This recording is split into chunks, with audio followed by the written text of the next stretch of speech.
Hi hello नमस्कार मंडळी, कशा आहात सगळ्या? आशा करतो स्वस्त असाल, मस्त असाल.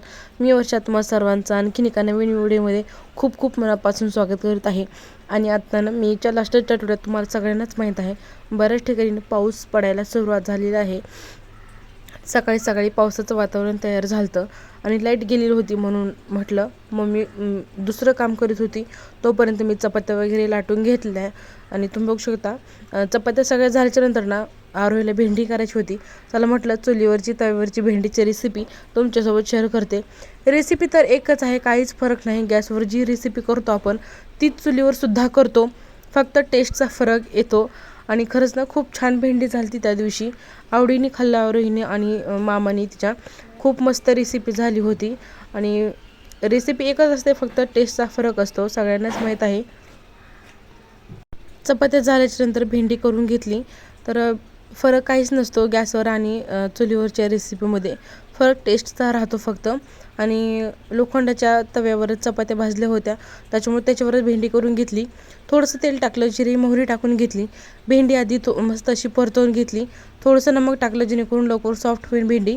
धना पावडर, थोडीशी हळद आणि थोडीशी लाल मिरची पावडर टाकून घेतली. या ठिकाणी आरोहीला जास्त तिखट नाही आवडत, म्हणून म्हणजे मस्त शेंगदाण्याचं कूट टाकून 5 ते 7 मिनटं परतवून घेतली की भेंडी तयार झाली. त्याच्यानंतर मी वांग्याची भाजीसुद्धा भेंडी काढली तव्यामध्येच केली, कारण की रस करायचा होता आंब्याचा, त्याच्यामुळे जास्त काही भाजी लागत नाही. आणि मस्त असं वातावरण तयार झालं होतं. लगेचच 1 ते 1.5 तासांनी पाऊस आला. त्याच्या नेक्स्ट डे दिवशी आम्हाला जायचं होतं तुळजापूर येरमाळा दर्शन करण्यासाठी विथ फॅमिली माहेरची. सो आम्ही सकाळी लवकर उठलो, जेवण वगैरे केलं, म्हणजे स्वयंपाक वगैरे केला, डब्बा नेण्यासाठी नैवेद्य वगैरे. आणि त्याच्यानंतर ना दुसऱ्या दिवसाकडे आम्ही मिनिमम 7-7:15 वाजता आम्ही घरीहून निघालो होतो, जेणेकरून ना लवकर दर्शन होईल. आणि खरंच ना इतकी गर्दी होती ना शनिवार असूनसुद्धा. आणि सकाळी आम्ही 7:30ला निघालो, त्याच्यामुळं 9:15पर्यंत आम्ही तुळजापूरमध्ये पोहोचलो होतो. आणि तुम्ही बघू शकता रस्त्याने भावी भक्त आणि खूप लांबून लांबून येत होते. आणि ह्या वेळेस ना मला एका जे तुळजापूर मंदिराच्या पाठीमागा जो दगड आहे, चिंतामणी दगड, सो तिथं बऱ्याच वेळेस जेव्हा मी तुळजापूरला जाईन तेव्हा मला एक इच्छा माझी बोलायची होती देवीला की चिंतामणी जो दगड आहे ना, तो इच्छा जर आपली पूर्ण व्हायची असेल तर उजवीकडे फिरतो, नसेल व्हायची तर डावीकडे फिरतो, आणि काही दिवसांनी व्हायची असेल, काही वेळ लागणार असेल ना, तर मध्यभागीच राहतो. खूप ऐकून होते ह्या दगडाविषयी. आणि देवीचं महात्म्य तर सगळ्यांनाच माहीत आहे. उगाचच वेगवेगळ्या ठिकाणाहून भाविक भक्त येत नाही, कोणाचं तरी चांगलं झालं असेल म्हणूनच एवढी गर्दी असते तुळजापूरमध्ये. आणि ह्या वर्षी मला 2026मध्ये आय थिंक 2 वेळेस योग आलेला आहे तुळजापूरला देवीचं दर्शन घेण्यासाठी. आत्ताच मी मार्गशीर्ष महिन्यामध्ये सासरच्या फॅमिलीसोबत गेले होते आणि आत्ता माहेरच्या फॅमिलीसोबत. तर ओटी वगैरे घेतली, साडी वगैरे बघितलं आम्ही. आणि त्याच्यानंतर ओटीचं सामान वगैरे घेतल्याच्यानंतर ना आम्ही गेलो मंदिरामध्ये, प्रस्थान केलं. आणि ह्या वेळेस ना मला कल्होळामध्ये आंघोळ करायची होती. खूप दिवस झाला, आय थिंक मम्मीनं नवस बोलली होती वाटतं, सो तो सुद्धा आम्हाला ह्यावर्षी पूर्ण करायचा होता. म्हणून तो 2 कल्होळ आहेत, एक उजव्या साईडला एक आहे, डाव्या साईडला एक आहे. उजव्या साईडला भरपूर रांगा होत्या म्हणून आम्ही डाव्या साईडला आलो. कल्होळामध्ये आंघोळ वगैरे केली, कपडे चेंज वगैरे केली, तिथं सोय आहे कपडे वगैरे चेंज करण्यासाठी. तिथून आम्ही दर्शनासाठी पुढे निघालो. प्रचंड गर्दी होती, सकाळचे 10 वाजले होते, तरी तुम्ही बघू शकता गर्दी किती मोठी आहे. चला आता पटपट आपण दर्शन घेऊयात.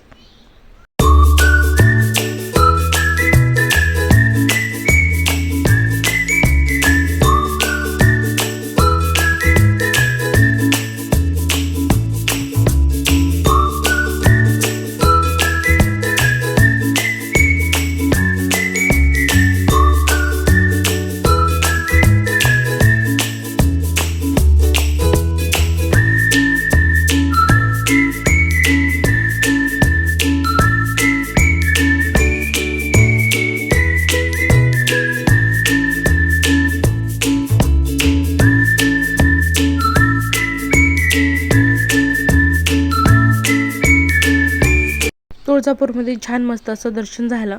आणि धाराशिव जिल्ह्यामध्ये एंट्री केलं की एकच डीमार्ट आहे. आणि चला म्हटलं इकडं आलोच आहोत तर थोडंफार घरासाठी सामान न्यायचं होतं. सो ती मी आणि माझा भाऊ डीमार्टमध्ये गेलो आणि पटकन सामान घेतलं. आणखी लगेच येरमाळ्याला सुद्धा जायचं होतं पुढं. तर तरी पण मिनिमम मला अर्धा पाऊण तास लागला तिथं डीमार्टमध्ये. तोपर्यंत आरोहीचं फेवरेट पॉपकॉर्न ती खात बसली होती बाहेर. जे सामान घ्यायचं ते आम्ही पटकन चॉईस केलं. कारण की सगळ्या गोष्टीचं नियोजन करूनच डीमार्टमध्ये गोष्टी घ्याव्या लागतात. कारण की जर डीमार्टमध्ये गेलं तर एक गोष्ट घ्यायची असेल आपण 10 गोष्टी घेऊन येतो.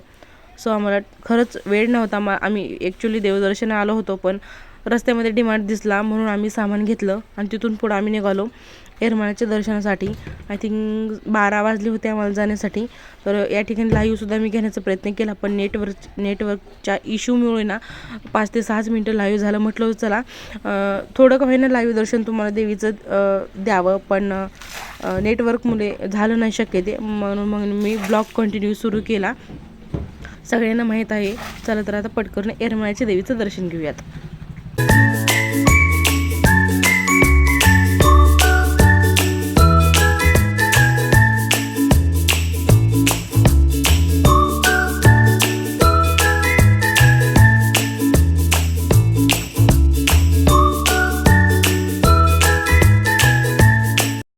सो येरमाळ्यामध्ये सुद्धा खूप गर्दी होती, तुम्ही बघू शकता.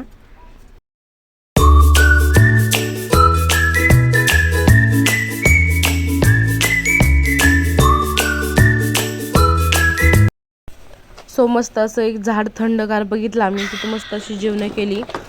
3:30-4 वाजले होते जेवणासाठी.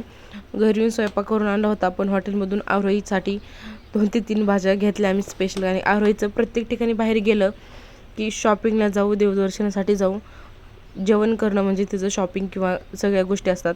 सगळ्याच लहान मुलांचं तसं असतं. त्याच्या दुसऱ्या दिवशी आम्ही गेलो होतो रानामध्ये. आरोहीला पण रानामध्ये दाखवायचं होतं, कारण की शहरामध्ये काही गोष्टी बघायला भेटत नाहीत लहान मुलांना. आणि गावाकडं आलं ना त्यांची ओळख करून खरंच देणं गरजेचं आहे आत्ताच्या पिढीला तरी. सो त्याच्यासाठी मी तिला रानामध्ये नेलं होतं.